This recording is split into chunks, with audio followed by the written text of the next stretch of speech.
तो किसी भी बिजनेस को सक्सेसफुल होने के लिए या फिर अगर कोई अच्छा कर रहा है बिजनेस, तो उसके लिए प्रॉफिट जरूरी है ज्यादा या फिर कैश फ्लो ज्यादा जरूरी है?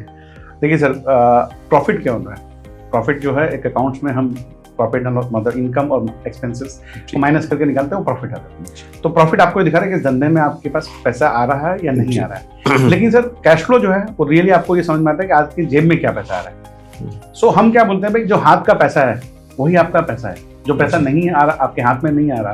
तो आप बहुत बार ये देखा गया है कि sir even if the company is profitable but cash flow नहीं है, कैश फ्लो नहीं हो तो आपकी लिक्विडिटी क्राइसिस हो जाती है, आप सैलरी नहीं दे पाते हो, आप लेंडर को पेमेंट नहीं कर पा रहे हो, आप क्रेडिटर को पैसे नहीं दे पा रहे हो, तो आपकी कंपनी बैंकरप्ट हो जा रही है। इवन लार्ज लॉन्ग टर्म जो बड़ी कंपनियां हैं वो अगर कैश फ्लो को प्रॉपरली मैनेज नहीं कर पा रही तो वो डूब जाती है।